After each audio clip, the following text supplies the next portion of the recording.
कहानी के इस भाग को देखने से पहले कहानी को पूरा समझने के लिए इसके पहले के भागों को अवश्य देखें, जिसका लिंक मैंने डिस्क्रिप्शन बॉक्स में दे दिया है। तो चलिए मित्रों, देर ना करते हुए कहानी का अगला भाग शुरू करते हैं। संध्या मयंक से लिपट कर रोने लगी तो रेवती की आंखें भर आई। माफ करे वो भी तुम्हें मयंक, तुमने माफी के लायक कोई काम नहीं किया है। मयंक, तुमने तो गुनाह किया है और गुनाह की कोई माफी नहीं होती। आप सच कह रहे हैं जतिन जी, संध्या बोली। मयंक ने गलती नहीं गुनाह किया है, पर एक बार मुझे मेरे पोते से मिल लेने दो। मैंने कहा ना, आप लोगों से शिल्पा यहाँ से जा चुकी है। कहाँ गई है वह मैं आपको नहीं बताऊंगा। जिस दिन मुझे लगेगा अब मयंक को सच में पछतावा है, उस दिन मैं इस बारे में कुछ सोचूंगा। पर अभी आप लोग फिलहाल के लिए हमें अकेला छोड़ दें। जतिन ने कहा, चलो माँ, मैंने तो पहले ही कहा था। मैंने काम ही ऐसा किया है, मुझे माफी कहाँ से मिलेगी। सही कहा मयंक तुमने। तुम बार बार वही काम करते रहे जो नहीं करना चाहिए था। जब तुम्हें पहले ही पारुल से मिलने से रोका गया था तो तुम नहीं माने। यशवंत जी ने मना किया, संध्या जी ने मना किया। शिल्पा बार बार इसी बात पर टूट कर बिखरती रही कि पारुल से मत मिलो, पर तुम नहीं माने। तुम्हारे सामने पारुल की सच्चाई तक आ गई, फिर भी तुम नहीं माने। उसने सुसाइड का झूठा नाटक किया तो फिर दौड़कर उसके पास पहुंच गए। हम कैसे विश्वास कर लें कि तुम सुधर गए हो।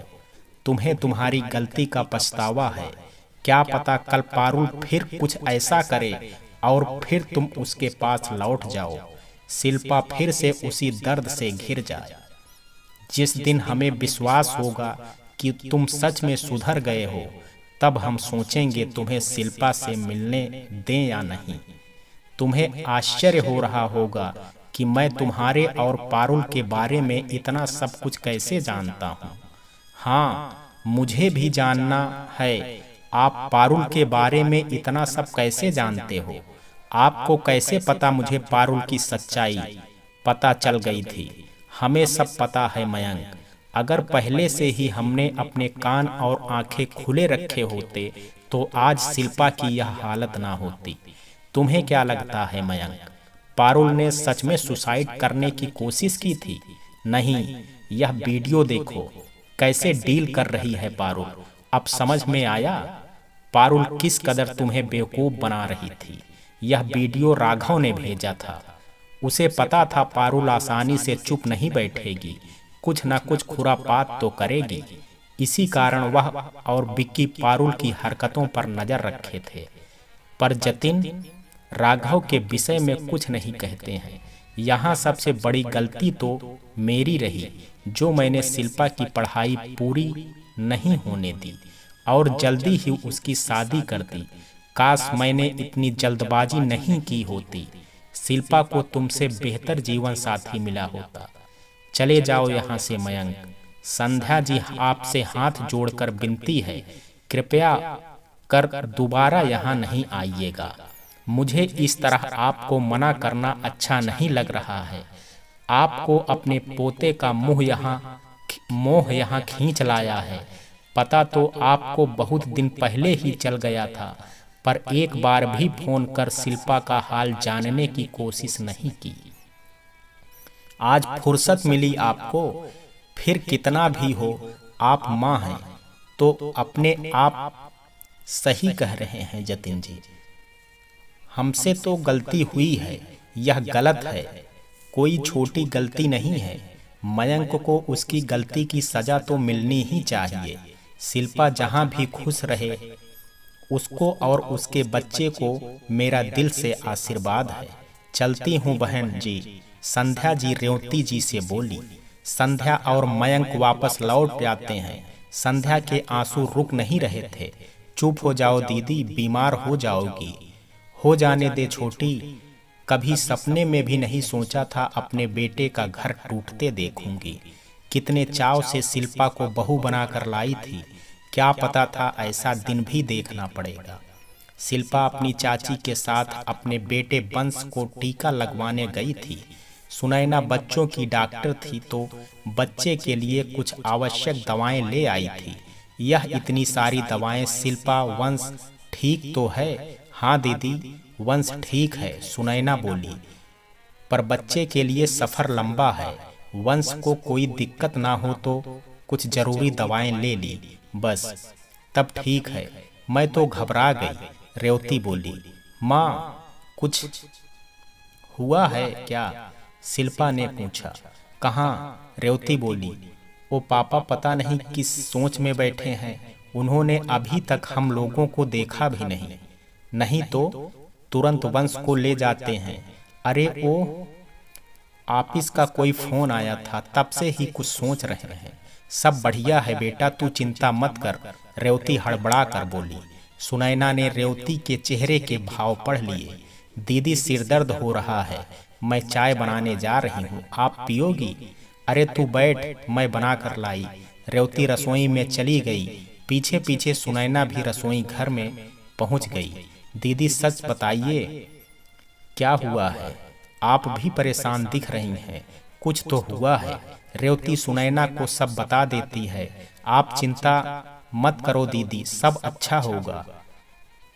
अगर सुबह ही हम लोग यहाँ से चले गए होते, शिल्पा के सब दुख यहीं रह जाएंगे। शिल्पा अब एक नई दुनिया में, अब जो वापस आएगी तो एक नई शिल्पा, जो जिंदगी की चुनौतियों को डटकर मुकाबला करने की हिम्मत रखती होगी।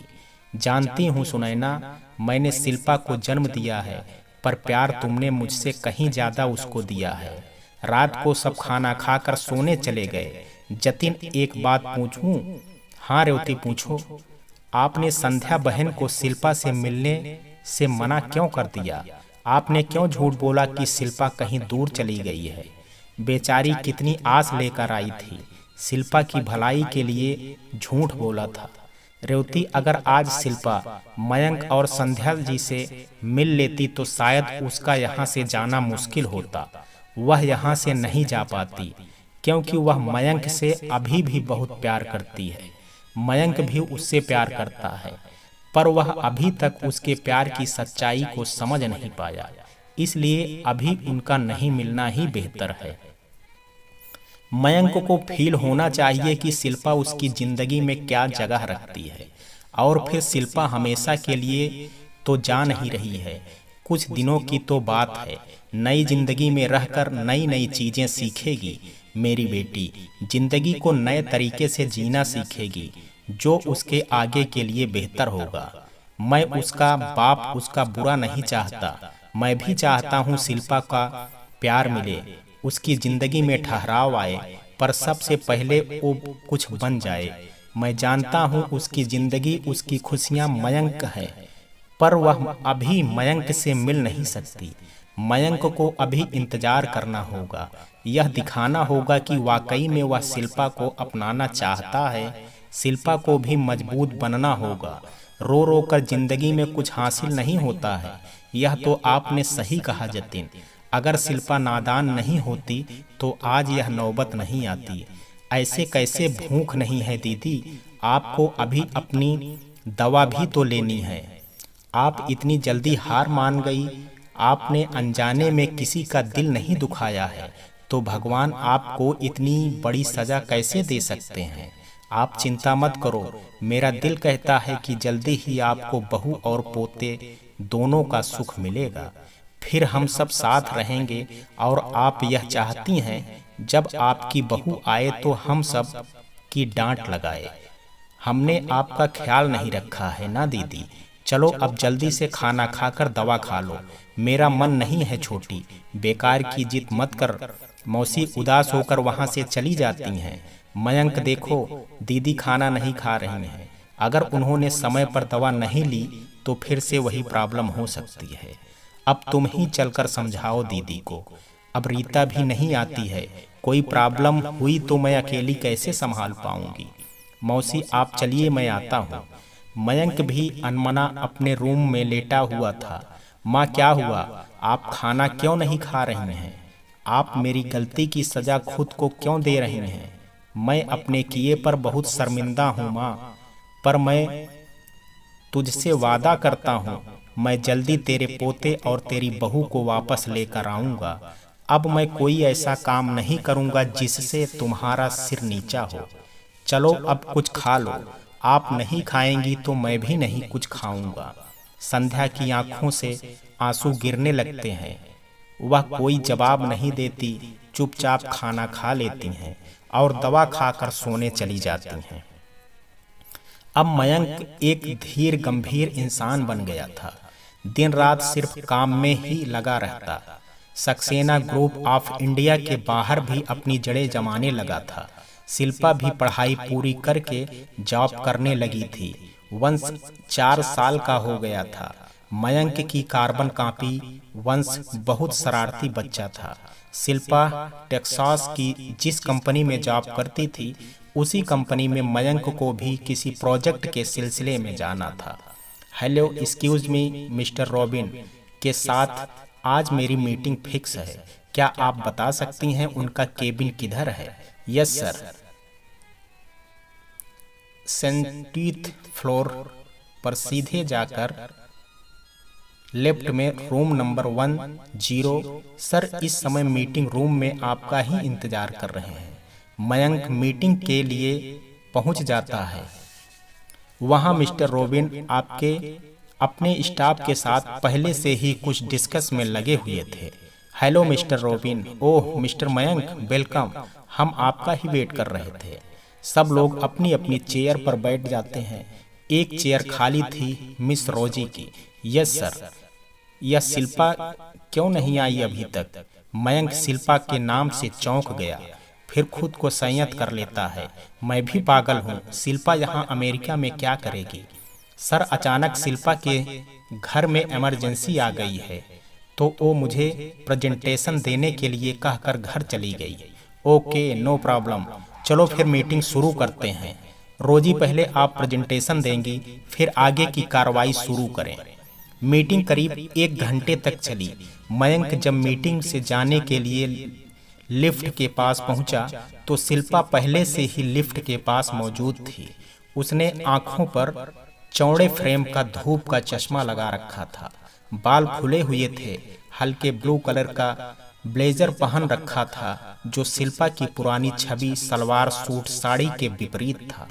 मयंक की ओर उसकी पीठ थी, इसलिए मयंक उसे देख नहीं पाया। लिफ्ट में लगे आईने में शिल्पा ने मयंक को देख लिया था, इसलिए वह 10वीं मंजिल पर लिफ्ट से बाहर निकलकर रोजी के केबिन में चली गई।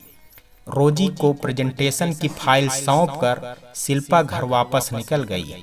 ओह मयंक, तुमने सामने आकर आज फिर मेरे दर्द को हरा कर दिया। क्यों नहीं भूलने देते मुझे? शिल्पा सीधे घर ना जाकर एक कॉफी शॉप में बैठ जाती है। अपने और मयंक के साथ बिताए पलों को याद करने लगी। काश पारुल हमारे बीच नहीं आई होती तो आज हम साथ होते। आज जिंदगी ने हमें अजनबी बना दिया है मयंक। कॉफी शॉप से निकलकर शिल्पा पैदल ही घर के लिए चल दी। मयंक ऑफिस से निकलकर टैक्सी कर होटल के लिए निकल गया। रेड सिग्नल पर गाड़ियां खड़ी हो गई थी। मयंक आसपास के नज़ारे को देख रहा था, तभी उसकी नज़र सड़क किनारे फुटपाथ पर चल रही शिल्पा पर पड़ी। मयंक उसे भी अपना ख्याल समझता है। शिल्पा, तुम आज भी मेरे दिल से इस कदर बसी हो। हर जगह तुम नजर आती हो। यह क्या हो जाता है मुझे? शिल्पा यहाँ क्यों और कैसे आई होगी? यह मेरा भ्रम है। ग्रीन सिग्नल होते ही टैक्सी चल पड़ी। तभी अचानक मयंक को कुछ याद आता है। अरे मैं इतनी बड़ी बात कैसे भूल गया? वो शिल्पा ही थी। हाँ शिल्पा यहाँ हो सकती है। यह मेरे दिमाग में पहले क्यों नहीं आया? ड्राइवर गाड़ी वापस ले लो और वहाँ चलो जहाँ रेड सिग्नल हुआ था। चलो जल्दी। Yes sir. ड्राइवर गाड़ी घुमा लेता है। मैं इतना भुलक्कड़ कैसे हो गया? शिल्पा ने बताया था कि उसके नितिन चाचा अमेरिका में ही रहते हैं। शिल्पा यहीं आई है, यही अपने चाचा चाची के पास। अब तो मैं अपने बेटे से मिले बिना नहीं जाऊंगा। सर हम वहीं आ गए। मयंक वहां चारों ओर शिल्पा को देखता है। शिल्पा कहीं नहीं दिखाई देती। शिल्पा को उसकी चाची मिल गई थी। अरे शिल्पा, चाची शिल्पा की आवाज लगाती हैं। शिल्पा कहाँ जा रही हो? चाची आप? हाँ मैं, बैठो गाड़ी में। क्या हुआ, तुम तो ऑफिस के लिए निकली थी? कुछ नहीं चाची, थोड़ा सिर दर्द महसूस हो रहा था, मैं घर वापस जा रही थी। ऐसे पैदल? घर कहाँ है पता है ना? अभी भी 1 घंटा लगेगा। बताओ क्या हुआ? चाची की प्यार भरी झिड़क सुनकर शिल्पा, चाची ओ मयंक, क्या हुआ फिर? कोई कारनामा किया उसने? नहीं चाची, वो यहाँ आया हुआ है। आज मीटिंग में वो भी था। तू मिली? नहीं, मैंने पहले ही उसको देख लिया था, वो वहाँ से निकल आई। अच्छा किया तूने। अब उसके विषय में ज्यादा सोच मत। हम शिल्पा सीट से टिक कर आंखें बंद कर लेती है। मयंक निराश होकर होटल पहुंच जाता है। अब इतने बड़े शहर में कैसे पता चलेगा वो लोग कहाँ रहते हैं? मयंक ने कंपनी में जाकर शिल्पा के बारे में जानने की कोशिश की, मगर सब बेकार। कंपनी ने अपने कर्मचारियों की डिटेल देने से मना कर दिया।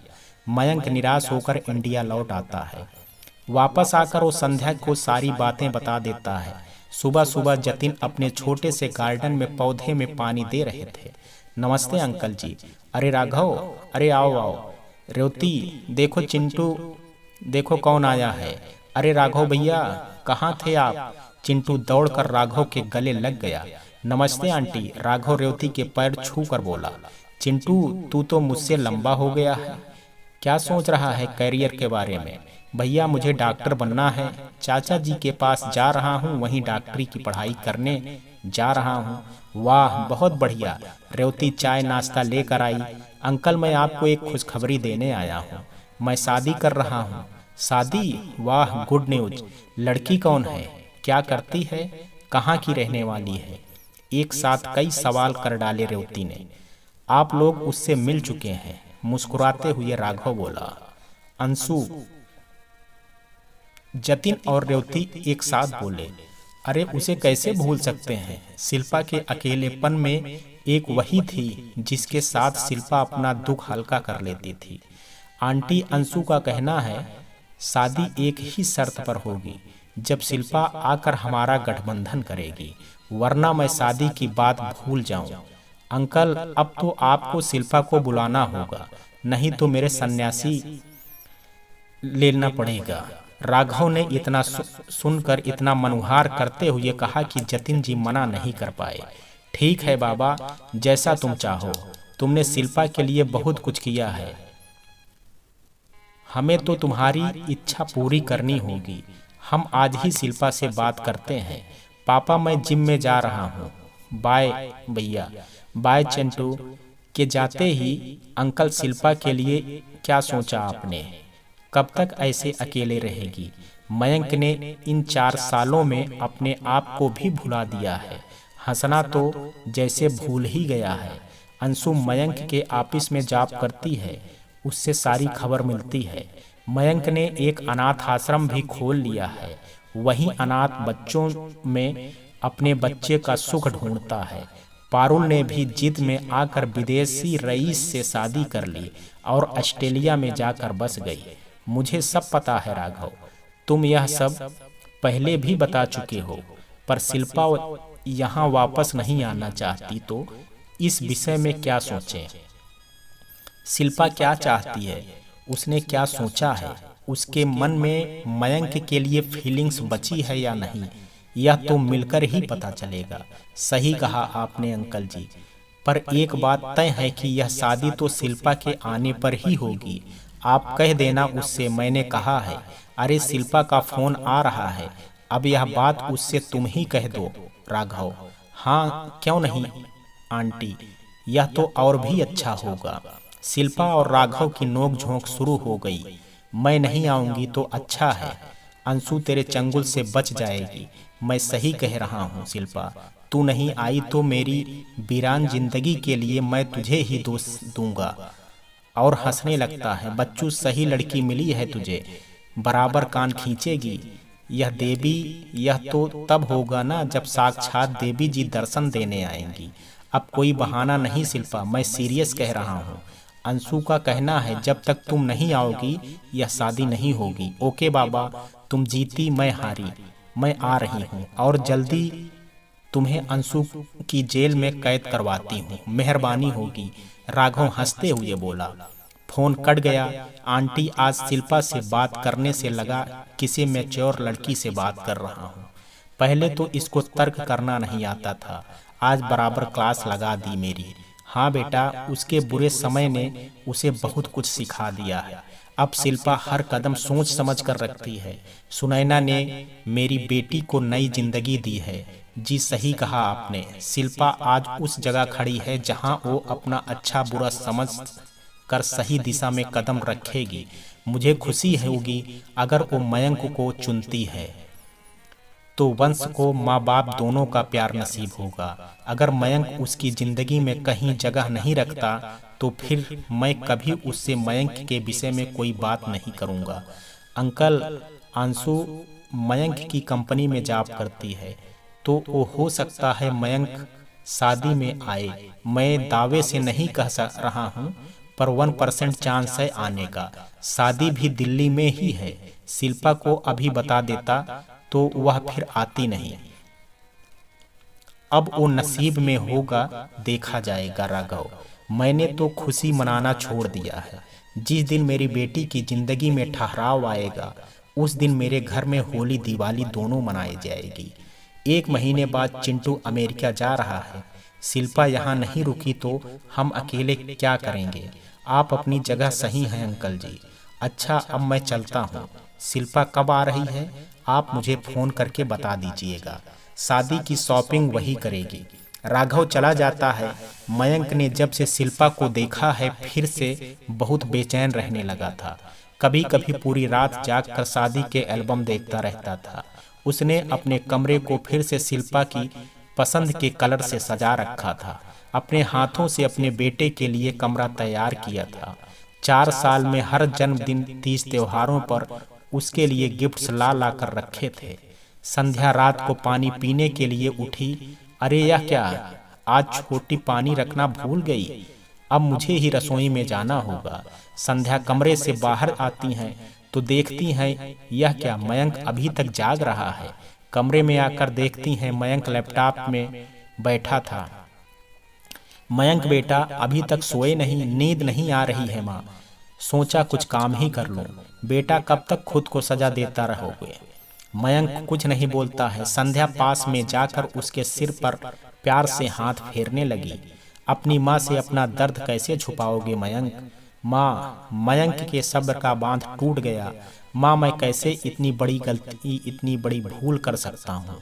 शिल्पा मेरे सामने थी, मैं उसे पहचान नहीं पाया। सही कहते हैं पापा, मैं शिल्पा के लायक नहीं हूँ। अगर होता तो शिल्पा को यूं ही ना खो बैठता। मयंक की तड़प बढ़ती जा रही थी। अपने बच्चे से मिलने को लालायित मयंक ने कितने बार जतिन से मिलकर उसका पता जानने की कोशिश की थी। हर बार उसे नाकामयाबी का मुंह देखना पड़ा था। जतिन का बस एक ही जवाब होता था, जिस तरह तुमने बिना कुछ सोचे समझे शिल्पा को तलाक का दर्द दिया है, उसकी सजा तो तुम्हें भुगतनी ही होगी। शायद अब तुम्हें यह एहसास होगा जब किसी से उसकी सबसे प्रिय चीज छीन ली जाती है तब उसके दिल पर क्या गुजरती है। तुमने जो चोट दी है उसे, उस घाव को भरना बहुत मुश्किल है। वो जहाँ है सुकून से जी रही है। मयंक की हर कोशिश नाकामयाब हो गई थी, पर शिल्पा का पता नहीं चला था। अब जब उसने एक झलक शिल्पा की देखी तो बेचैन हो गया था। माँ, बस एक बार शिल्पा मुझे मिल जाए, मैं उससे माफी मांग कर अपने दिल का बोझ हल्का करना चाहता हूँ।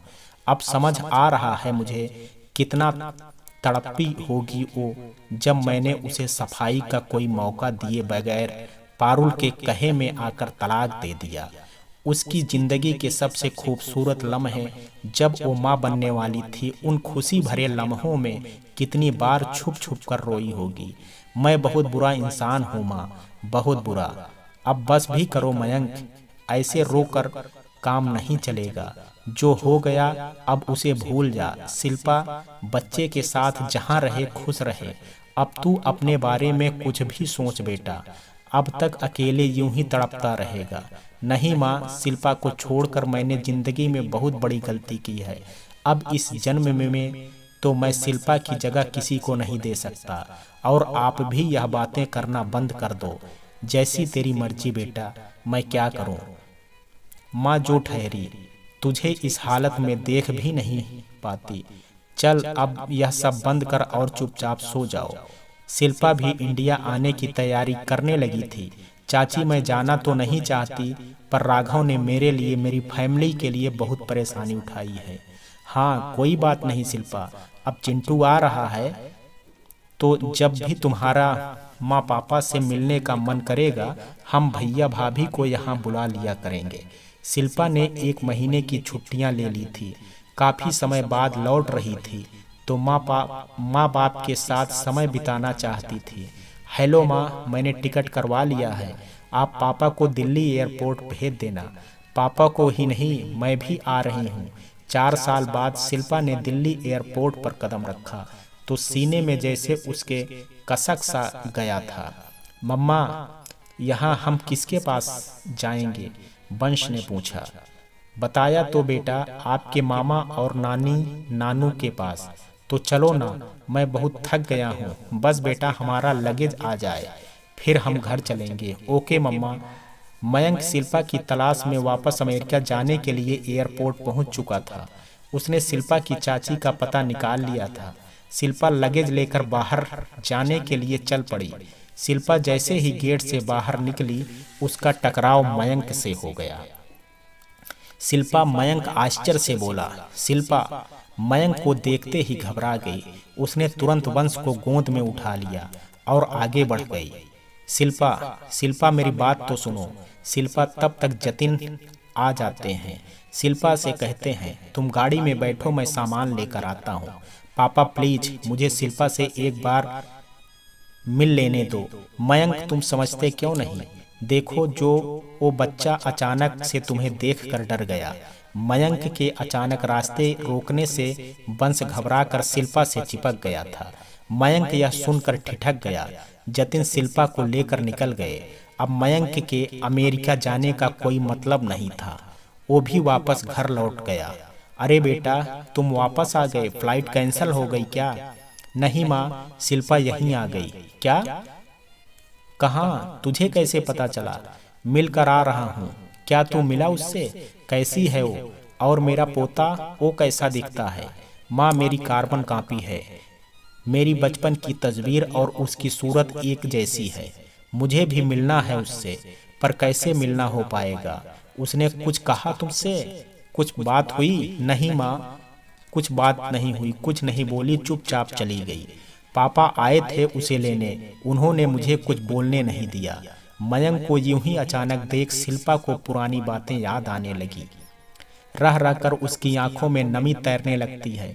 जतिन गाड़ी चलाते हुए मिरर से शिल्पा को देख लेते हैं। मैं तुझे इस हालत में नहीं देख सकता मेरी बच्ची, कुछ ना कुछ तो करना ही होगा, मन में सोचने लगे जतिन। शिल्पा इसी सोच विचार में डूबी। कब घर पहुंच गई यह पता ही नहीं चला।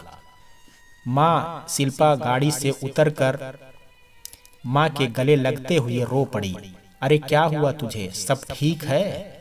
हाँ माँ, यह तो खुशी के आंसू हैं। तब ठीक है, मैं तो घबरा गई। वंश, वो सो रहा है माँ, वो देखो अभी उसे उठाती हूँ। शिल्पा बोली। नहीं सोने दे, थक गया होगा। माँ वंश को जगाने से मना कर देती हैं। चिंटू उसे संभाल कर उठा और अंदर बेड पर लिटा दे। जतिन रेवती को मयंक से शिल्पा की मुलाकात के बारे में बताते हैं। ओह, इसलिए शिल्पा रो रही थी। शिल्पा फ्रेश होकर आ जाती है। माँ बहुत भूख लग रही है, आपके हाथ के खाने को बहुत मिस किया है मैंने, अब जल्दी कुछ खिलाओ। शाम को राघव भी अंशु के साथ शिल्पा से मिलने चला जाता है। रात देर, अच्छा अब हम लोग चलते हैं। राघव बोला। कहाँ चलते हैं? इतनी रात को कहाँ जाओगे? दोनों आज हमारे साथ रुक जाओ, सुबह चले जाना। शिल्पा बोली। मैं तो रुक जाऊंगा, मेरी कौन चिंता करने वाला है। पर अंशु, मैं फोन कर देती हूँ अंशु की माँ को। तब तो रुकोगे? अच्छा बाबा ठीक है। दोनों रुक जाते हैं। सुबह जतिन को संध्या का फोन आता है। जतिन जी, एक बार मुझे मेरे पोते से मिलवा दीजिए, मैं बहुत बेचैन हूँ। मुझे शिल्पा से भी मिलना है। आप विश्वास रखिए, हम वंश को कुछ पता नहीं चलने देंगे। संध्या जी, यह तो शिल्पा के ऊपर है, वो मिलना चाहती है या नहीं, मैं पूछ कर बताता हूँ।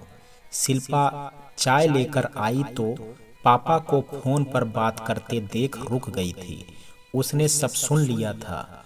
वो जतिन से फोन मांग लेती है। हेलो माँ जी, वैसे तो मुझे माँ जी कहने का भी हक नहीं है।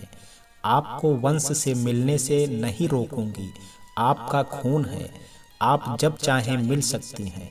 पर एक शर्त है, आप उससे अपने रिश्ते को सच नहीं मान बैठना। वो सिर्फ मेरा बेटा है। शिल्पा फोन काट कर जतिन को पकड़ा देती है।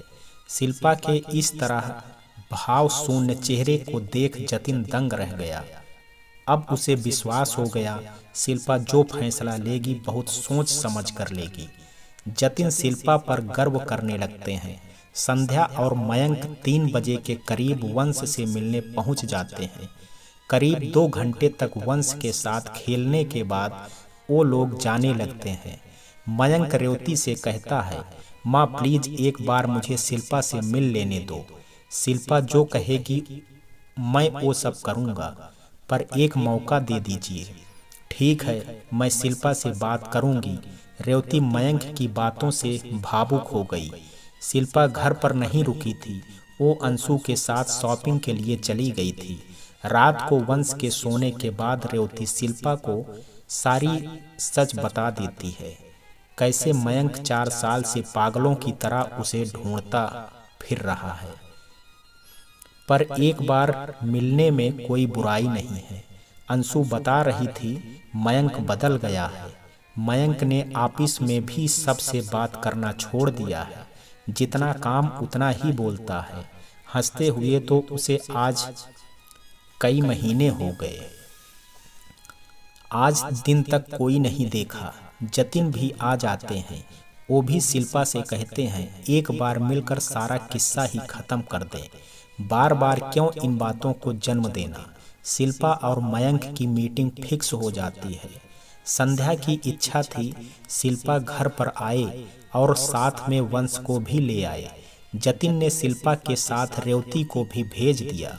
तुम साथ जाओ रेवती, मैं शिल्पा को अकेले नहीं भेज सकता हूँ। दोपहर 12 बजे के करीब शिल्पा माँ और वंश के साथ घर पहुँच गई। संध्या बेसब्री से इंतजार कर रही थी। 1 मिनट शिल्पा, वहीं रुक जाओ। क्यों? रेवती ने आश्चर्य से पूछा। उन्हें लगा शायद संध्या उनका अपमान करना चाहती है। अरे कुछ नहीं बहन, वंश पहली बार घर में कदम रख रहा है तो बस उसकी आरती उतारने के लिए रोक रही थी। संध्या वंश और शिल्पा की आरती उतारने लगी। मम्मा, पूजा तो भगवान की होती है, फिर यह हमारी पूजा क्यों कर रही हैं? बेटा, आप पहली बार यहाँ आए हो इसलिए। अच्छा, फिर नानी ने मेरी पूजा क्यों नहीं की? वंश मासूमियत से बोला। ओ, मैं खुशी के बारे भूल गई। हम वापस जाएंगे तो ऐसे ही आपको अंदर ले जाएंगे।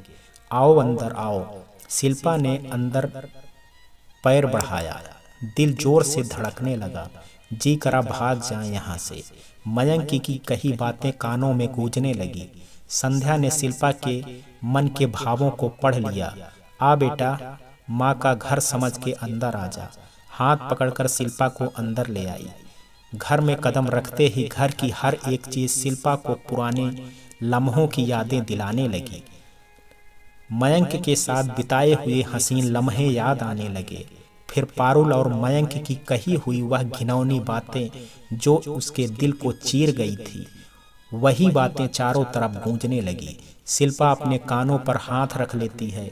अचानक उसके मुंह से निकल जाता है, बस करो मयंक, मैं अब और नहीं सुन सकती। यह सुनते ही संध्या जी बोली, क्या हुआ बेटा, क्या कह रही हो? शिल्पा संध्या की आवाज़ सुनकर अपने ख्यालों से बाहर आती हैं। कुछ नहीं माँ जी, बस कुछ याद आ गया था। समझ सकती हूँ बेटा, इस समय तेरी मनोदशा क्या है। संध्या और रेवती मौसी सब बातों में व्यस्त हो जाते हैं। कुछ नमी तो कुछ पुरानी यादें साझा करने लग जाते हैं। मयंक ने मौसी परेशान ना हो घर में खाना बनाने के लिए कुक लगा रखा था। वही घर के और भी काम कर दिया करता था। मौसी उसे आवाज लगाती हैं, राजेश बेटा, सबके लिए चाय नाश्ता लेकर आओ। जी मौसी जी, अभी लाया। राजेश सबके लिए चाय की व्यवस्था करने लगा। मुझसे तो अब कुछ काम होता नहीं। छोटी भी अब उतना ही नहीं कर पाती। मयंक से छोटी की परेशानी देखी नहीं गई तो उसने छोटी मदद के लिए घर में राजेश को रख लिया। बहुत अच्छा लड़का है, सारा काम संभाल लिया है। यह तो अच्छी बात है। वैसे भी अब आप लोगों की उम्र कहाँ है काम करने की। आप लोग तो अब बस आराम कीजिए। शिल्पा बोली, हाँ बेटा, आराम ही तो कर रहे हैं, पर अब जिंदगी में सुकून कहाँ है। वो सब तो तेरे साथ ही चला गया। शिल्पा यह सुनकर कुछ नहीं बोली और बोलती भी क्या। जो कुछ हुआ और क्यों वो सब संध्या भी जानती थी। मम्मा, मुझे यहाँ पर बोर हो रहा हूँ, वह वंश शिल्पा से लिपटते हुए बोला। मुझे मामा के पास जाना है। चलो ना मामा के पास, यहाँ मेरे साथ खेलने वाला कोई भी नहीं है। मैं हूं ना बेटा, चलो हम दोनों खेलते हैं। मयंक बोला, नहीं, मुझे आपके साथ नहीं खेलना, मुझे मामा के पास जाना है। बेटा ऐसे जिद नहीं करते हैं, सब लोग कहेंगे वंश कितना बैड बॉय है। हम थोड़ी देर में घर चलते हैं। वंश आपके लिए उस रूम में बहुत सारे टॉयज रखे हैं, आप जाकर उन टॉयज के साथ खेलो। मेरे लिए टॉयज? सच में? हाँ, आपके लिए, मयंक बोला। वंश जाने लगता है, शिल्पा रोक देती है। वंश ऐसे किसी के कमरे में नहीं जाते। किसी का कहाँ, सब उसका ही है, मयंक बोला। शिल्पा बोली, नहीं मयंक, यह गलत है। वंश बच्चा है, सच में अनजान है। ऐसे में उसकी आदत खराब होगी। फिर वह किसी के भी घर जाएगा तो उनकी चीजें उठाने लगेगा। अच्छा ठीक है, मैं उसके लिए यही मंगा देता हूँ। राजेश, जरा रूम में जाकर वंश के लिए टॉय उठा लाओ। जी साहब, लेकर आता हूँ। राजेश जाकर बहुत सारे खिलौने उठा लाता है और ड्राइंग रूम में वंश के पास रख देता है। वंश खिलौने देखकर खुश हो जाता है। शिल्पा, मुझे तुमसे कुछ जरूरी बात करनी है। हाँ बोलो ना, क्या बात करनी है? इसलिए तो आई हूँ। यहाँ नहीं, तुम मेरे साथ मेरे कमरे में चलो। क्यों, ऐसी कौन सी बात है जो तुम यहाँ नहीं कह सकते? नहीं, मैं यहाँ बात नहीं कर सकता, तुमको मेरे साथ कमरे में चलना पड़ेगा। शिल्पा रेवती को देखती है। रेवती आंख से जाने के लिए इशारा कर देती हैं। ठीक है चलो। शिल्पा मयंक के पीछे पीछे बेडरूम की तरफ चल देती है। बेडरूम में कदम रखते ही शिल्पा चौंक जाती है। वो जैसा छोड़ कर गई थी वह आज भी वैसे ही था। कमरे की हर चीज वैसे ही करीने से रखी हुई थी जैसे वह रखा करती थी। शिल्पा, सब कुछ वैसे ही है जैसा तुम छोड़ कर गई थी। बदली तो हमारी जिंदगी है, वो भी सिर्फ मेरी गलतियों की वजह से। शिल्पा कुछ नहीं बोली, साइड में पड़े सोफे पर बैठ गई। मयंक दरवाजा बंद कर देता है। शिल्पा सवालिया निगाहों से मयंक को देखती है। चिंता मत करो, हमारी बातें कोई ना सुने इसलिए मैं बंद कर रहा हूँ। मयंक अलमारी में से कुछ पेपर्स निकाल कर लेकर आता है। मुझे इन पेपर्स पर तुम्हारे हस्ताक्षर चाहिए। शिल्पा आश्चर्य से देखते हुए पूछती है, क्यों, मेरे हस्ताक्षर किस लिए चाहिए? हमारे बीच अब कौन सा रिश्ता बचा है? कहीं तुम वंश की कस्टडी के बारे में तो नहीं सोच रहे हो? नहीं शिल्पा, ऐसा कुछ भी नहीं करने जा रहा हूँ, पर जो कुछ भी कर रहा हूँ उसमें वंश का भविष्य सुरक्षित रहेगा। उसके लिए तुम्हारे ही साइन तो लगेंगे। ऐसे कौन से पेपर हैं जो मैं ही हस्ताक्षर करूं? यह मेरी प्रॉपर्टी के पेपर हैं जो मैंने माँ और वंश के नाम कर दी है। साथ में यह पावर ऑफ अटॉर्नी के पेपर हैं जो मैंने तुम्हारे नाम बनाए हैं। तुम इन पेपर्स को पढ़ लो और हस्ताक्षर कर दो। मयंक, तुम मुझे प्रॉपर्टी का लालच दिखाकर क्या साबित करना चाहते हो? अब मैं अनपढ़ गंवार नहीं हूँ, एक पढ़ी लिखी और अपने पैरों पर खड़ी हुई हूँ। मैं वंश को अपने दम पर पाल सकती हूँ। शिल्पा चिढ़कर बोली। मुझे गलत मत समझो शिल्पा, पहले मेरी पूरी बात सुन लो। मैं तुम्हें लालच नहीं दे रहा हूँ। मेरी पूरी प्रॉपर्टी पर सिर्फ मेरे बेटे वंश का हक है। मुझे तो सिर्फ गवाह के तौर पर इन पेपर्स पर और तुम्हारे नाम की पावर ऑफ अटॉर्नी पर तुम्हारे हस्ताक्षर के साथ तुम्हारा एक वादा चाहिए। मैं जानता हूँ तुम आज भी मुझसे प्यार करती हो, मैं ही तुम्हारे लायक नहीं बन सका। मैं यह नहीं कह रहा तुम मुझे माफ कर दो या वापस आ जाओ या वंश मेरा बेटा है मेरे साथ रहे। मैं यह कहने का हक खो चुका हूँ, पर मैं एक बात अच्छे से जानता हूँ कि एक तुम ही हो जो मेरी माँ और मेरी प्रॉपर्टी को संभाल सकती हो। मेरी माँ को संभाल लोगी ना शिल्पा? यह कैसी बहकी बहकी बातें कर रहे हो मयंक? मैं क्यों, तुम क्यों नहीं? तुम क्या यह सब छोड़कर कहीं जाने वाले हो? क्यों इस तरह की बातें कर रहे हो?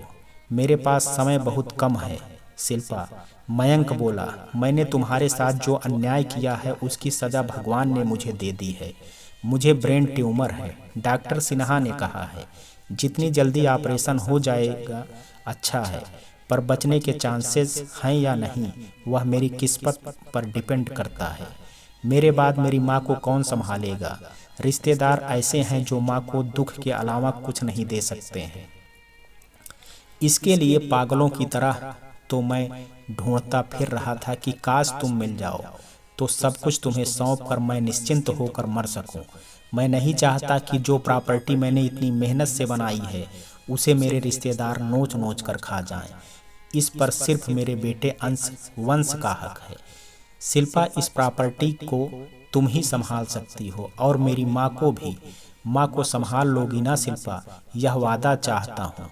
जब तक यहाँ हो मुझे मेरे बेटे से मिलने से मना तो नहीं करोगी ना? कहते कहते मयंक फूट फूट कर रोने लगा।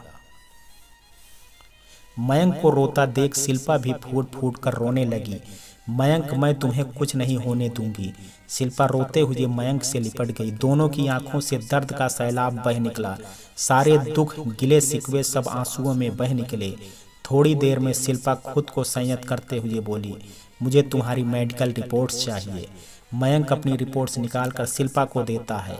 शिल्पा उनका फोटो खींचकर अपने चाची को भेज देती है। फोन करके सारी बातें भी बता देती है। इस परिस्थिति में भी एक बेटे को उसके पिता से दूर करके अपने बेटे की नज़र में दोषी बन जाऊं, पहले की बात और थी चाची, तब मैं सही थी।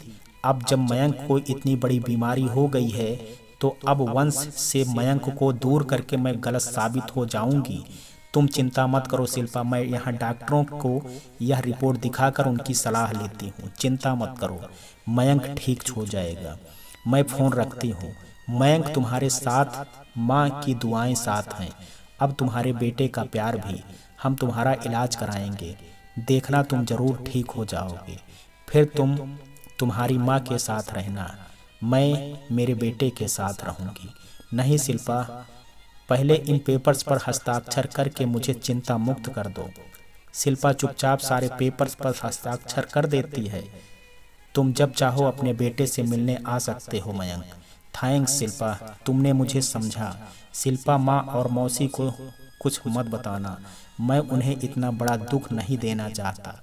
पर मयंक, कोई भी फैसला करने से पहले माँ की परमिशन लेनी होगी। खैर छोड़ो, चाची को फ़ोन आने दो पहले। पर बाहर चलें? हाँ चलो। शिल्पा बाहर आकर अपनी माँ के साथ चुपचाप बैठ जाती है। उसके मन में बस एक ही चीज़ चल रही थी, कैसे भी करके जल्दी से जल्दी मयंक के ऑपरेशन कराना है। उसे अब चाची के फ़ोन का इंतज़ार था। मयंक वंश के साथ मस्ती करने लगता है। रेवती शिल्पा को विचारों में खोया हुआ देखकर चिंतित हो रही थी। पता नहीं मयंक ने ऐसा क्या कह दिया जो शिल्पा के चेहरे का रंग उड़ गया है। रात होने लगी थी। जतिन ऑफिस से सीधे मयंक के यहाँ पहुँच जाते हैं। अरे जतिन जी, आप इतनी जल्दी कैसे? संध्या ने पूछा। आज जल्दी निकल आया, वंश के बिना मन नहीं लग रहा था। फिर सोचा तुम लोग अकेले रात को टैक्सी से परेशान हो जाओगे, मैं ही जाकर ले आता हूँ। चलो अब देर मत करो, समय पर घर पहुँच जाएंगे। मयंक, अब तो मिल लिए ना तुम, अब रोज रोज शिल्पा से मिलने या और किसी बहाने से उसे परेशान करने की कोशिश मत करना, जतिन ने कहा। छोड़िए ना पापा इन सब बातों को, शिल्पा बोली। माँ जी अब आज्ञा दीजिए, हमें निकलना चाहिए, वंश के भी सोने का टाइम हो रहा है। संध्या का मन तो नहीं था कि शिल्पा और वंश यहाँ से वहाँ से जाएं, पर किस हक से रोकें उन्हें? रोकने का हक तो बहुत पहले ही खो चुकी थी। सभी शिल्पा और वंश के जाने की बात सुनकर मायूस हो जाते। शिल्पा ने वंश को गोद में ले लिया। मयंक अब हमें चलना चाहिए, तुम्हारा जब भी मन करे तुम वंश से मिलने के लिए आ सकते हो। माँ जी आप भी आ जाना साथ और मौसी को भी ले आना। जतिन आश्चर्य से शिल्पा का चेहरा देख रहे थे। शिल्पा को क्या हो गया अचानक, ऐसा क्यों बोल रही है? रेवती भी बड़े चक्कर में थी। ऐसा मयंक ने शिल्पा से क्या कह दिया जिसने शिल्पा का मन बदल दिया? मयंक के प्रति भावनाएं बदल गई। जो कल तक वंश को मयंक से दूर रखना चाहती थी, आज उसी ने मयंक को वंश से मिलने की इजाजत दे दी। जरूर मयंक ने किसी बात के लिए धमकाया होगा। तीनों लोग घर जाने के लिए निकल लिए। रास्ते में जतिन मिरर से बार बार शिल्पा के चेहरे को देख रहा था। शिल्पा पता नहीं किस सोच में डूबी थी। वंश बार बार उससे कोई बात पूछ रहा था और वह उसकी बातों का जवाब नहीं दे रही थी। यह देख वंश रोने लगा। रेवती शिल्पा से बोली, क्या हुआ शिल्पा? बेटा मैं काफी देर से देख रही हूँ तुम वंश की बातों का जवाब नहीं दे रही हो। देखो बेचारा बच्चा रुला दिया तूने उसको। शिल्पा यह सुनकर वंश को चुप कराने लग जाती है और फिर उसकी बातों के जवाब देने लगती है। मैं दिन भर से देख रही हूँ तुम इतनी चुप चुप और परेशान सी क्यों हो? शिल्पा सोच विचार से बाहर निकल कर आती है। क्या माँ कुछ कहा क्या? हाँ यही कि तेरा ध्यान किधर है, पहले तो यह बता क्या हुआ? कुछ नहीं हुआ माँ, मैं ठीक हूँ, बस मयंक के बारे में सोच रही थी।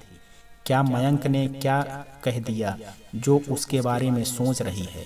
शिल्पा कहती है माँ कभी कभी परिस्थितियाँ हमें ऐसे मोड़ पर लाकर खड़ा कर देती हैं कि हमें समझ में नहीं आता है कि हम किधर को जाएं। यही आज मेरे साथ भी हो रहा है।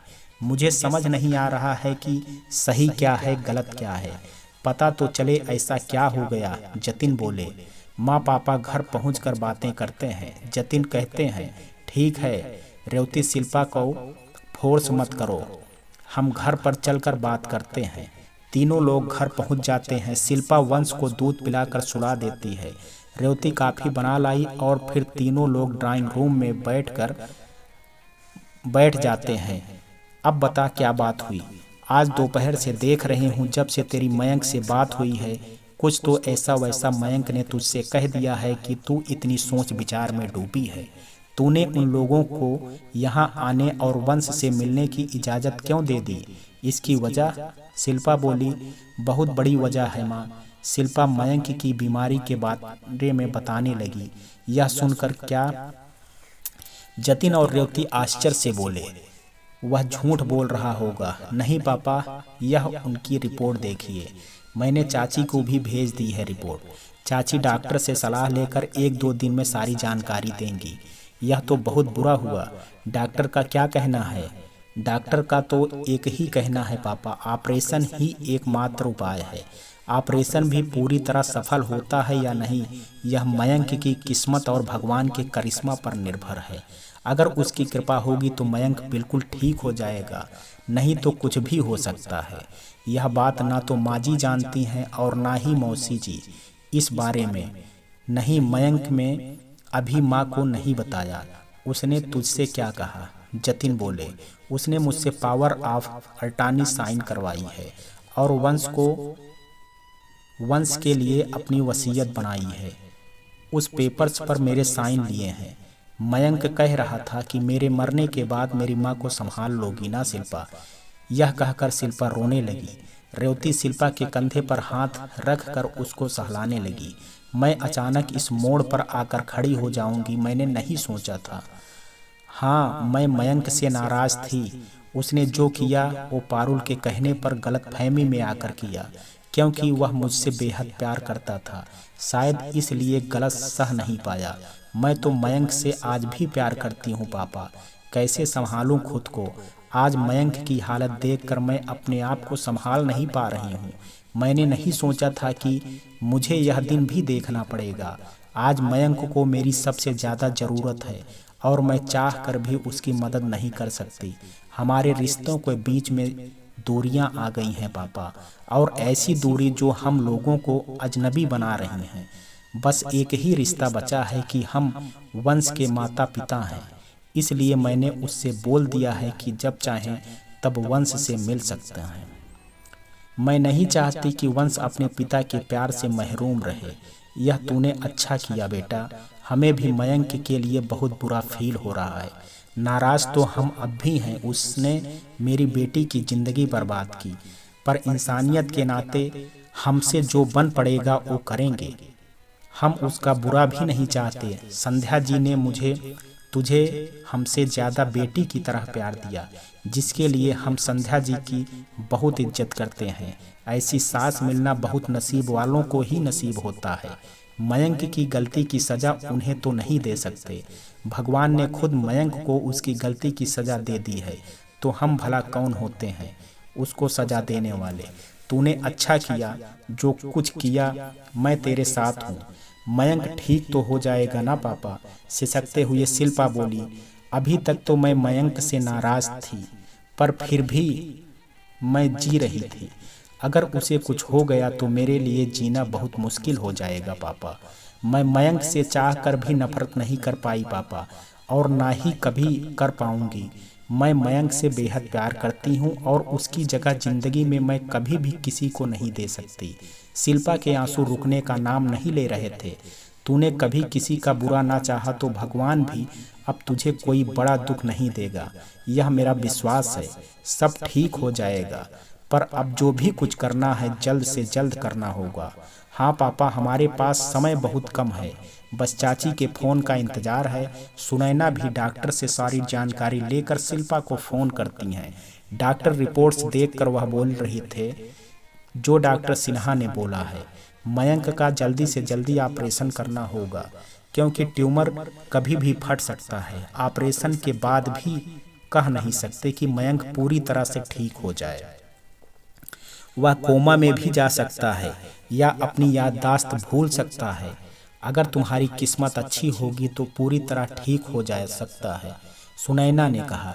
मेरे ख्याल से इस बीमारी के बारे में संध्या जी को भी बता देना चाहिए, जतिन बोले। संध्या जी अपने बेटे को इस ऑपरेशन के लिए तैयार कर सकती हैं। ठीक है, मैं मयंक से बात करती हूँ। ऑपरेशन कहाँ कराना ठीक होगा चाची? शिल्पा, वहाँ तुम सब लोग हो और इंडिया में भी एक से एक बढ़कर डॉक्टर मौजूद हैं। वहाँ रहकर भी ऑपरेशन करवा सकती हो।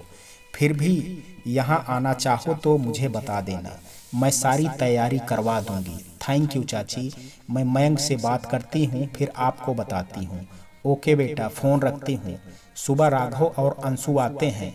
शिल्पा, चलो शादी की कुछ शॉपिंग करनी है। शिल्पा कहती है, आज मेरा मूड नहीं है राघव, तुम दोनों चले जाओ। क्यों भाई, क्या ऐसा क्या हो गया? शिल्पा राघव और अंशु की सारी बातें बता देती है। मुझे कुछ शक तो होता है जब सर अचानक मीटिंग छोड़कर अपने केबिन में चले जाते हैं। जब काफ़ी देर बाद बाहर आते हैं तो पसीने से लथपथ रहते थे। एक दो पूछने की कोशिश की थी, पर उन्होंने मुझे गुस्से में आकर डांट दिया था।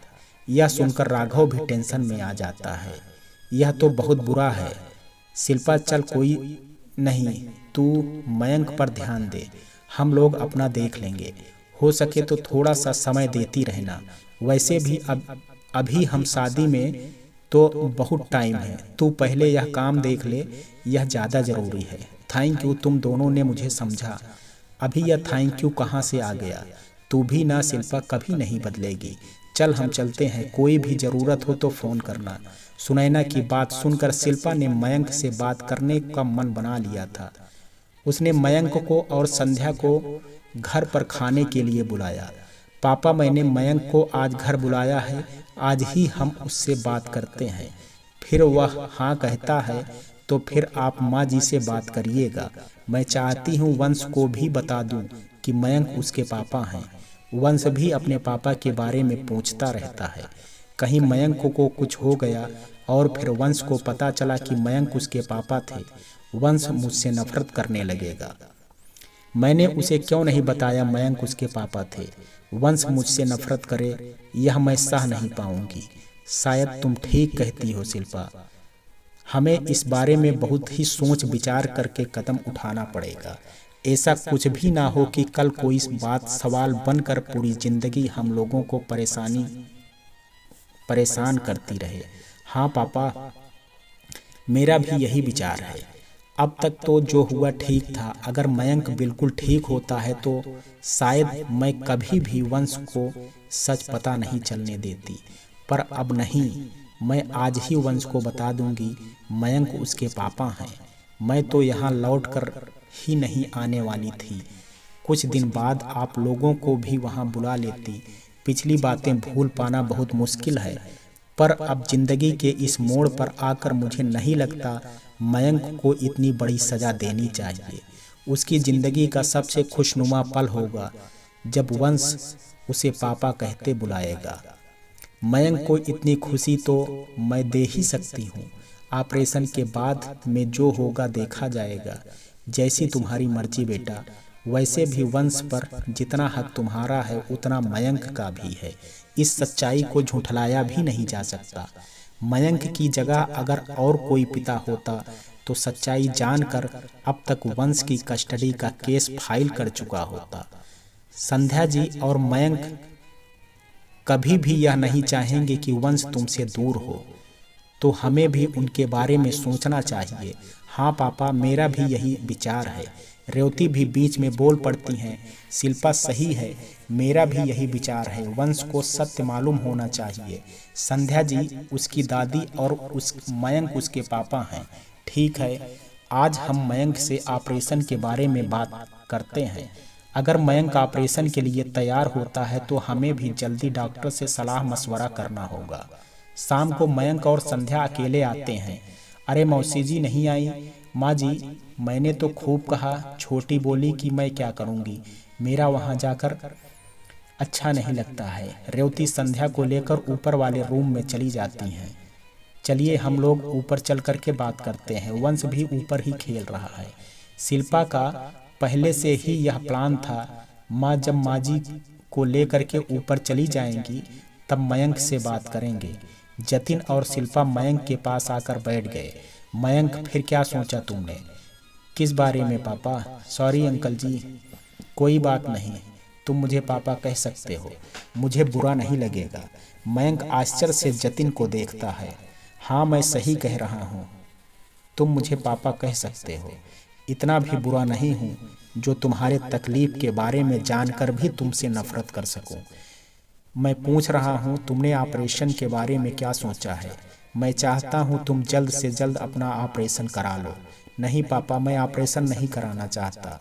क्यों? कारण जान सकता हूँ? आपको तो पता ही चल गया होगा, चाची ने सब बता ही दिया होगा।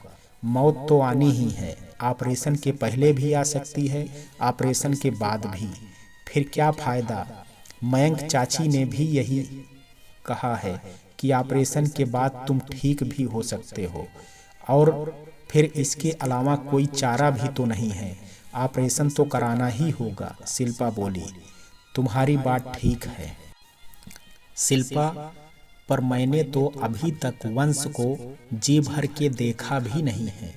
तुम क्या चाहती हो कि मैं वंश को प्यार करने की अधूरी आस लिए इस दुनिया से चला जाऊं? मयंक, यह कैसी बातें कर रहे हो? प्लीज फिर से यह बात मत बोलना। शिल्पा तड़प के बोली। सही तो बोल रहा हूँ शिल्पा। अब तुम जान चुकी हो ना कि मेरे साथ कभी भी कुछ भी हो सकता है, तो जब तक जिंदा हूँ मुझे मेरे बेटे के साथ रहने दो, उसको प्यार कर लेने दो। कल किसने देखा है, क्या पता ऑपरेशन के बाद मैं वापस ही ना आया। ऐसी बात मत करो मयंक, तुम बिल्कुल ठीक हो जाओगे। तुम्हें कुछ नहीं होगा मयंक, यह मेरा विश्वास कहता है। रही बात वंश की, तो तुम्हें उससे मिलने से कोई नहीं रोकेगा। वो यहीं रहेगा और मैं भी अब यहीं रहूंगी। मयंक प्लीज ऑपरेशन के लिए तैयार हो जाओ। माँ जी से भी बात करते हैं, प्लीज अपने बेटे के लिए ऑपरेशन के लिए तैयार हो जाओ। मयंक तुम क्या चाहते हो? इतनी छोटी उम्र में वंश अपने पिता को खो दे? खतरा तो हर तरह से है, चांस तो लेना ही होगा ना। हो सकता है तुम हमेशा के लिए ठीक हो जाओ। मेरा विश्वास कहता है कि तुम पूरी तरह से ठीक हो जाओगे। तुम फिर वापस आओगे और अपने बेटे के साथ एक खुशहाल जिंदगी जियोगे। सिर्फ बेटे के साथ, तुम्हारे साथ नहीं शिल्पा। क्या तुम मुझे माफ नहीं करोगी? शिल्पा, ऐसी जिंदगी जीकर मैं क्या करूँगा जिसमें तुम मेरे साथ नहीं हो? नहीं, मैं ऑपरेशन नहीं कराऊंगा। तुम जितने दिन तुम यहाँ हो, मुझे मेरे बेटे के साथ जी लेने दो। वैसे भी मेरी जीने की इच्छा खत्म हो चुकी है। मयंक, अगर मैं कहूँ कि तुम मेरे लिए ठीक होना पड़ेगा, तो क्या तुम ऑपरेशन करवाने के लिए तैयार हो? मयंक शिल्पा की ओर देखने लगता है। मैं कुछ पूछ रही हूँ, क्या तुम सच कह रही हो शिल्पा? हाँ मयंक, मैं सच कह रही हूँ। हाँ शिल्पा, मैं ऑपरेशन के लिए तैयार हो जाऊँगा। मैंने अभी अपने बेटे को ठीक से देखा भी नहीं है। मरना नहीं चाहता, मैं जीना चाहता हूँ तुम्हारे साथ। अपने बेटे के साथ जिंदगी के खूबसूरत लम्हे बिताना चाहता हूँ। तुम्हारे बिना यह जिंदगी सिर्फ एक बोझ है जिसे मैं अब ढोना नहीं चाहता। तुम नहीं तो जिंदगी जीने का कोई मतलब ही नहीं है। मयंक, जब तुम ठीक होकर वापस आओगे तो मैं तुम्हारा इंतजार करती मिलूंगी। इतना तो विश्वास कर सकते हो मुझ पर। माँ, उन्हें जब इस बीमारी का पता चलेगा तो उन पर क्या बीतेगी? संध्या को नीचे आते देख मयंक बोला। वही तो अब बीत रही है, संध्या रोते हुए बोली। रेवती ने संध्या को सारी बातें सच्चाई बता दी थी। मेरे बेटे, इतनी बड़ी बात छुपाकर तू क्या साबित करना चाहता था? क्यों नहीं बताया तूने? क्यों अकेले ही इतना दर्द सह रहा था? खुद को और कितनी सजा देगा? भगवान भी कितनी परीक्षा लेगा तेरी? रोते हुए संध्या बोली। पहले मयंक के पापा साथ छोड़ गए, फिर मेरी फूल सी बच्ची को इतने दुख, अब मयंक को। नहीं नहीं, मैं तुझे कुछ नहीं होने दूंगी। जतिन जी, आप बड़े से बड़ा डॉक्टर बुलाइए। मयंक, तू चिंता मत कर बेटा, सब अच्छा होगा। हाँ मयंक, सब अच्छा होगा। तभी वंश आ जाता है। आप सब लोग क्यों रो रहे हैं? मम्मा, आप भी रो रही हो? बोलो ना, क्या हुआ? ओ, मैं आपके पापा से गुस्सा हूँ इसलिए रो रही हूँ। मेरे पापा कहाँ हैं? ओ, आप मुझे बताओ, मैं पूछता हूँ उनको। आपको क्यों रुलाया? शिल्पा मयंक की तरफ इशारा करती है। यह हैं तेरे पापा, यह और यह आपकी दादी। वंश को कुछ समझ नहीं आया। मम्मा, उस दिन हम इनके घर गए थे तो आपने यह क्यों कहा किसी का सामान नहीं छूते? वो तो मेरे पापा का घर था। आपने झूठ बोला। नहीं बच्चा, आपके पापा ने गंदी बात की थी। आप जानना चाहोगे? वंश, हाँ, मैं सिर हिलाया। आपके पापा बहुत गंदे हैं। वो सिर्फ अपनी जिद पूरी करते हैं। और पता है उनकी जिद क्या है? वो अपना इलाज नहीं करा रहे हैं। आपके पापा बहुत बीमार हैं, फिर भी डॉक्टर के पास नहीं जाते, इसलिए मैं उनसे गुस्सा होकर दूर चली गई थी। वंश कुछ देर तक मयंक को चुपचाप खड़ा देखता रहा, फिर दौड़कर मयंक की गोद में बैठ गया। पापा, डॉक्टर कुछ नहीं करते, एक इंजेक्शन लगाते हैं, बस चींटी जैसा काटता है, मीठी वाली दवाई देते हैं, फिर बुखार यूं ही भाग जाता है ना मम्मा? चलो मैं ले चलता हूँ आपको डॉक्टर के पास। अंकल से कहूँगा आपको धीरे से इंजेक्शन लगाएं। वंश मासूमियत से बोला। वंश की बातें सुनकर मयंक उसे कसकर सीने से लगाकर रोने लगता है। यह देखकर सबकी आंखों से आंसू बहने लगे। वंश के खाने का समय हो जाता है। शिल्पा, चलो यह रोना बंद करो सब। अब हमारा वंश मयंक को डॉक्टर के पास ले जाएगा, पर पहले सब खाना खा लेते हैं। हाँ संध्या जी, मयंक आओ बेटा, चलो पहले खाना खाते हैं, अब आगे की कार्रवाई कल से शुरू करते हैं। खाना खाकर मयंक और संध्या जाने लगते हैं तो वंश उन्हें रोक लेता है। रुक जाओ ना पापा, नहीं तो मुझे भी साथ ले चलो, मुझे आपके साथ रहना है। बेटा अभी मेरी तबीयत ठीक नहीं है। छोटे बच्चों को जल्दी इन्फेक्शन हो जाता है, इसलिए आपकी मम्मा आपको दूर ले गए आई हैं। कल मैं डॉक्टर के पास जाऊंगा, उनसे दवा लेकर जल्दी से आकर अच्छा होकर आपको अपने साथ ले जाऊंगा। आप मेरा इंतज़ार करोगे ना? हाँ पापा, लव यू पापा, love you too my dear. Mayank वहाँ से चला गया। शिल्पा, बेटा वंश को सुला दो और तुम भी आराम करो। शिल्पा भी सोने चली गई। मैंने मयंक से वादा तो कर दिया, मैं इंतजार करूंगी, पर क्या मैं फिर से उसी तरह से जी पाऊंगी? कहीं अतीत की यादें हमारा कल तो खराब नहीं करेंगी। अब तो वंश भी मयंक से दूर नहीं रह पाएगा। खैर छोड़ो, पहले मयंक पूरी तरह ठीक हो जाए। रेवती, तुम्हें क्या लगता है, शिल्पा मयंक को अपना पाएगी? अपना तो लेगी जतिन। कड़वी यादें कितना भी चोट करें, प्यार के आगे हार जाती हैं। अब तो उन्हें जोड़ने वाली कड़ी उनका बेटा वंश बीच में है। शिल्पा भी अकेले कब तक जिएगी? वो किसी और को मयंक की जगह नहीं देगी। हम लोग 4 साल से प्रयास कर रहे हैं, पर उसने हमारे यह प्रपोजल को ठुकरा दिया। ऐसे में अगर वह फिर मयंक से शादी का फैसला करती है तो हमें भी उसकी भावनाओं का सम्मान करना चाहिए। यही वंश के भविष्य के लिए अच्छा होगा। हाँ, शायद तुम सही हो। चलो, अभी रात बहुत हो गई है, सुबह डॉक्टर सिन्हा से मिलने जाना है। शिल्पा, जतिन और राघव भाग दौड़ करके ही डॉक्टरों से सलाह लेकर एक ही नतीजे पहुंचते हैं कि जितनी जल्दी हो सके उनका ऑपरेशन हो जाना चाहिए। मयंक भी ऑपरेशन के लिए तैयार हो गया था। डॉक्टर ने मयंक के कुछ नई रिपोर्ट निकाली थी, वही रिपोर्ट लेकर राघव आया था।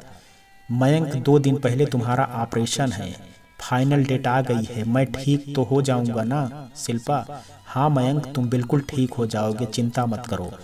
हम सब की दुआएं तुम्हारे साथ हैं, सब अच्छा होगा, भगवान पर भरोसा रखो। पापा, आपको अभी डर लगता है? अभी भी डर लगता है, मैं हूं ना। देखो, मुझे डर नहीं लगता है, मैं तुरंत डॉक्टर से सुई लगवा लेता हूँ। वंश मासूमियत से बोला। नहीं बेटा, पहले डर लगता था, पर अब बिल्कुल डर नहीं लगता, क्योंकि मेरा बहादुर बेटा जो मेरे पास है। शिल्पा, एक बात बोलूं, क्या यह 2 दिन मैं वंश के साथ रह सकता हूँ? मैं उसे भी जी भर करके प्यार करना चाहता हूँ, दिन रात उसके साथ रहना चाहता हूँ। क्या हम सब लोग 2 दिन साथ रह सकते हैं? क्या पता 2 दिन बाद क्या हो। इस बात पर शिल्पा चुप हो जाती है और जतिन देखने लगती है। हाँ बेटा, क्यों नहीं, हम सब लोग कल सुबह ही तुम्हारे घर आते हैं। 2 दिन कोई काम नहीं होगा, हम सब तुम्हारे साथ ही रहेंगे। बहुत दिन हो गए हैं, सब ने मिलकर कोई मस्ती भी नहीं की है। यह 2 दिन फुल एंजॉय। सच्ची पापा? शिल्पा खुश होकर बोली। हाँ बेटा, इन 4 सालों में हम लोग खुशियां मनाना ही भूल गए हैं। हम कल आ रहे हैं। मयंक खुश हो जाता है। ठीक है, फिर मैं कल के लिए तैयारी शुरू करता हूँ, हम फुल मस्ती करेंगे। जतिन फोन रख देते हैं। मयंक राघव को फोन करता है। हेलो राघव, मैं चाहता हूँ 2 दिन हम सब लोग साथ रहें। वैसे भी तुम्हारी शादी में मैं आ नहीं पाऊंगा, क्यों ना हम गीत संगीत से भरी मस्ती करें। शिल्पा भी आ रही है, मम्मी पापा को भी बुलाया है, तुम और अंशु भी 2 दिन के लिए आ जाओ, हम सब साथ रहेंगे। ठीक है मयंक, जैसा तुम चाहो, हम लोग आते हैं। शिल्पा अपनी फैमिली के साथ मयंक के घर पहुंच जाते हैं।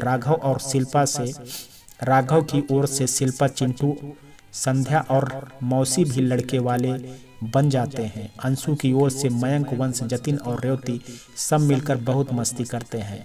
शिल्पा और अंशु ने किचन संभाल लिया था। 2 दिन कब बीत गए पता ही नहीं चला।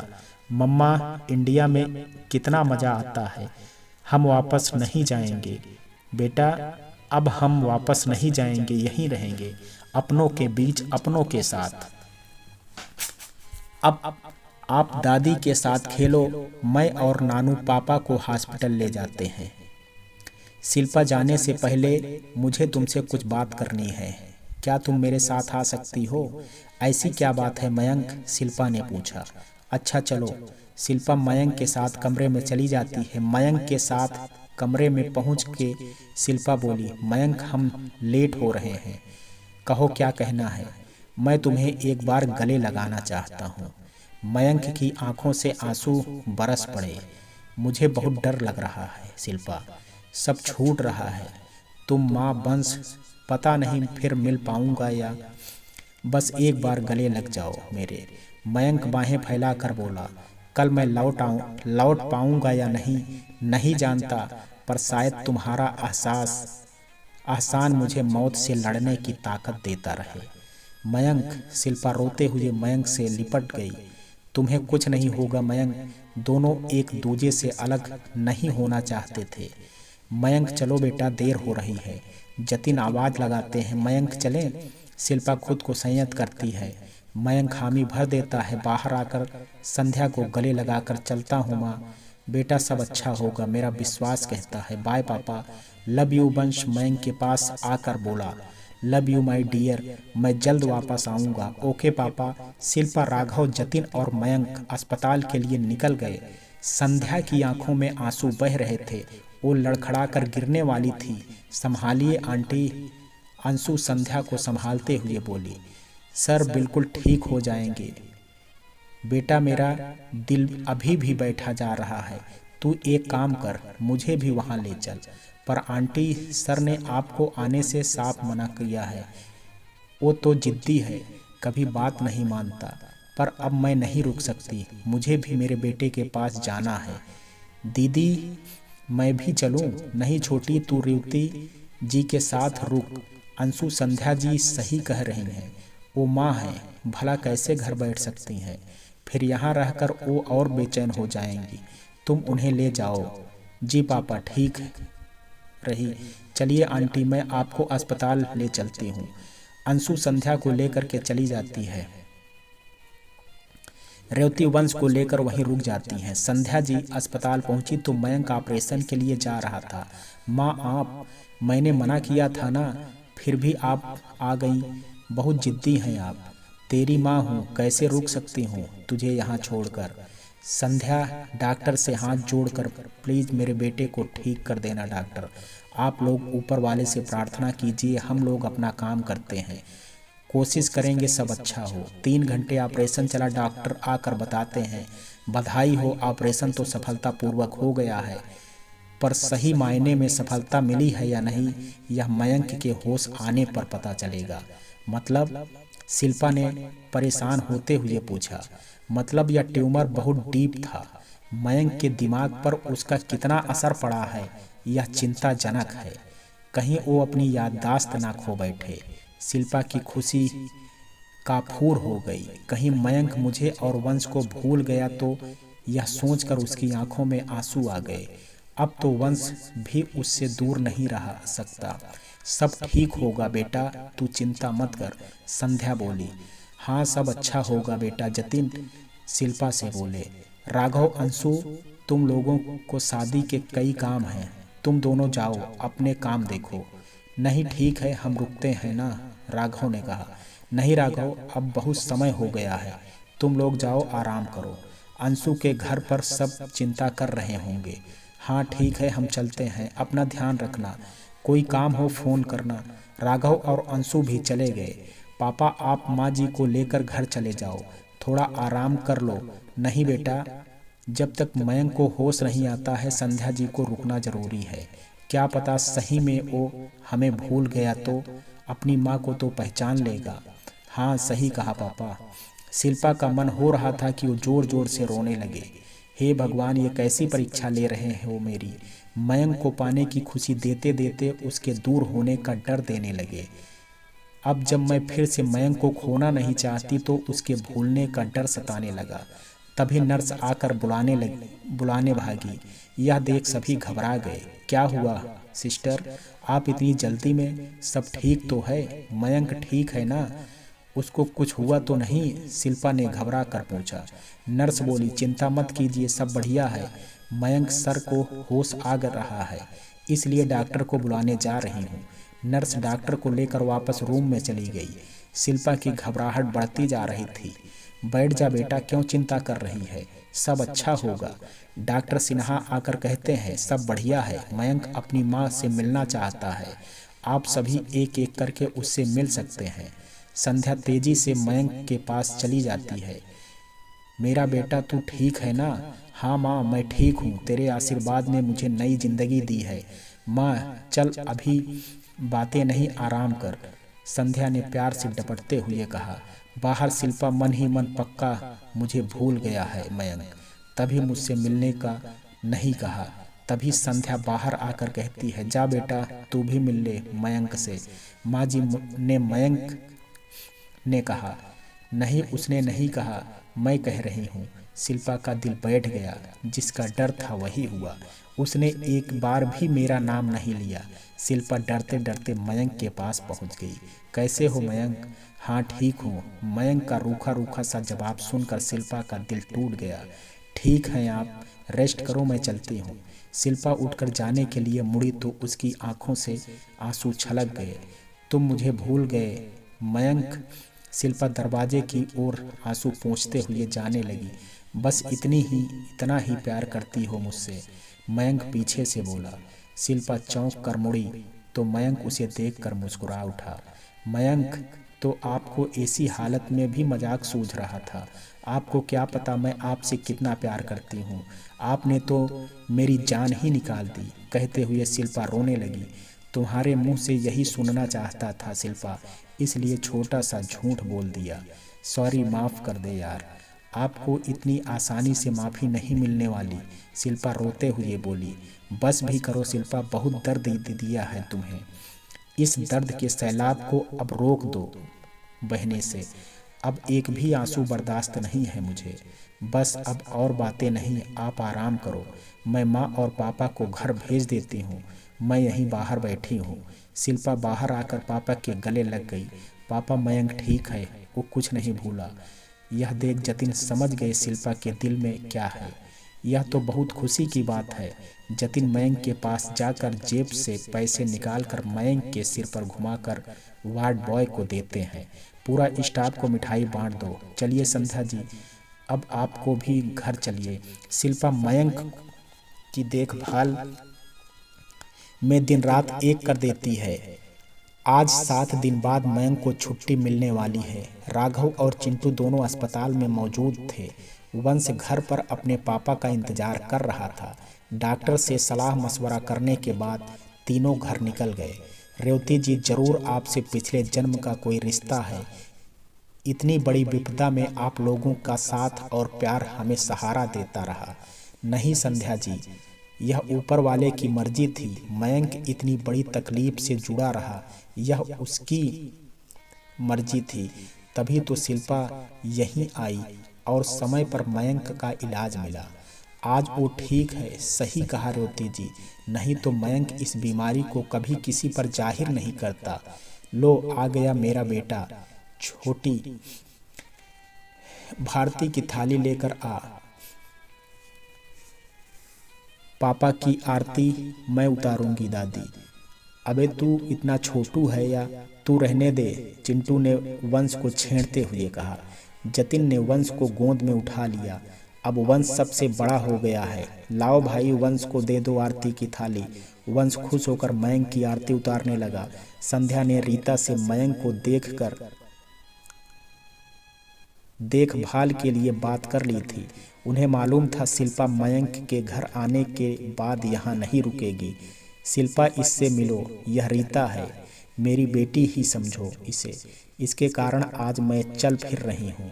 बहुत सेवा की है इसने मेरी। मयंक को भी भाई की तरह संभाला है। तुम तो अब अपने घर चली जाओगी। रीता को सब समझा देना कैसे और कब कौन सी दवा देनी है। जी माँ जी। मयंक अब मुझे चलना चाहिए, शिल्पा मयंक से बोली। यहीं रुक जाओ ना शिल्पा, मयंक हम अलग हो चुके हैं, ऐसे में यहाँ रुकना शोभा नहीं देता। तुम अभी भी नाराज हो।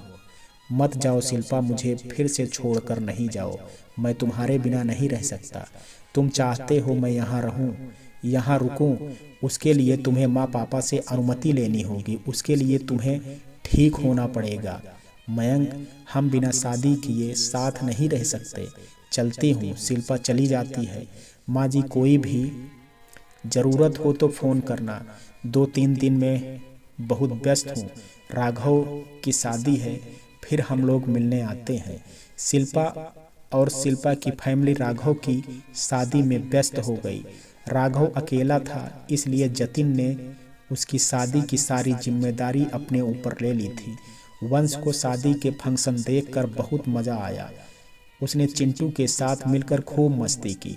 शादी की मस्ती में वंश मयंक को भूला था। राघव और अंशु विवाह बंधन में बंध गए थे। एक दिन वंश सुबह सुबह जिद करने लगा, मम्मा मुझे पापा के पास जाना है। हाँ, किसी दिन चलेंगे बेटा, पर मुझे अभी जाना है। अब तो पापा ठीक हो गए होंगे। हम ऐसे नहीं जा सकते बेटा। आपके पापा जब हमें लेने आएंगे तभी हम जाएंगे उनके यहाँ।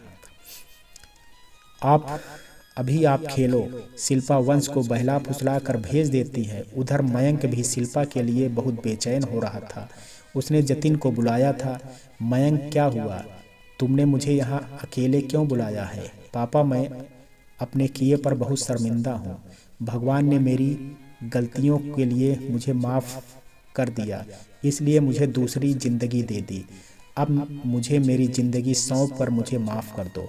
पापा, मुझे मेरी शिल्पा और वंश दे दो। पर बेटा, मैं कौन होता हूँ शिल्पा की ज़िंदगी का फैसला लेने वाला? एक बार फैसला लिया वो गलत साबित हो गया।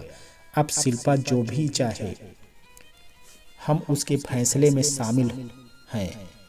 चलता हूँ, शिल्पा से बात करता हूँ। जतिन शिल्पा से बात करते हैं। तेरा क्या फैसला है बेटा?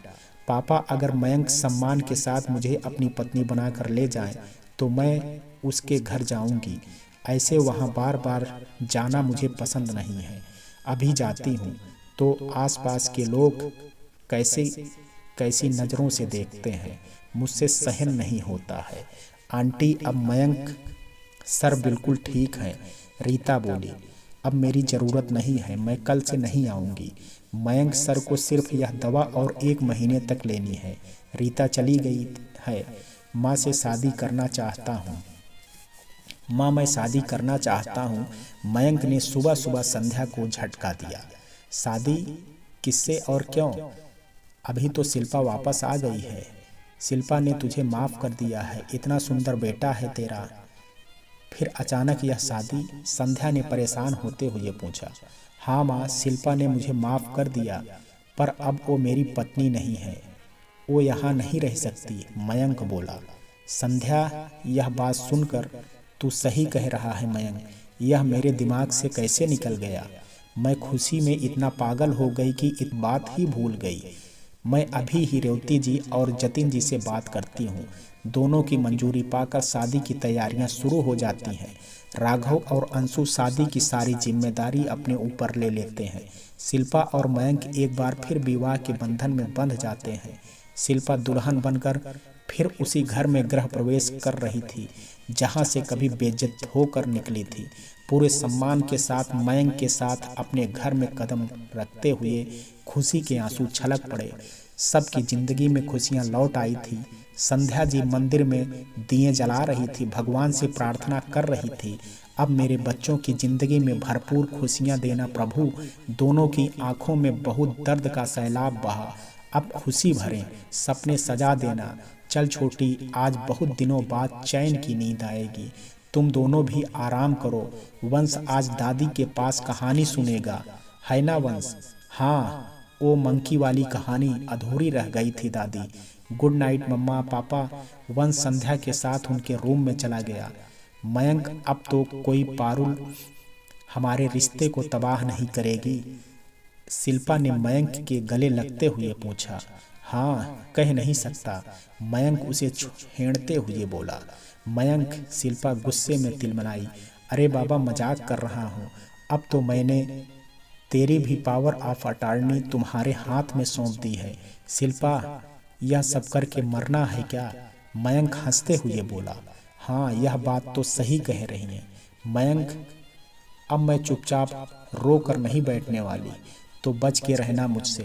दोनों इस बात पर खिलखिला के हंस पड़े। तो दोस्तों, ये कहानी आपको कैसी लगी, आप अपनी राय मुझे कमेंट बॉक्स में ज़रूर दीजिएगा।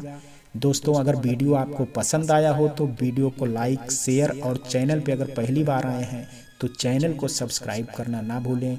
कल मिलते हैं एक नई कहानी के साथ, तब तक के लिए जय हिंद, जय भारत।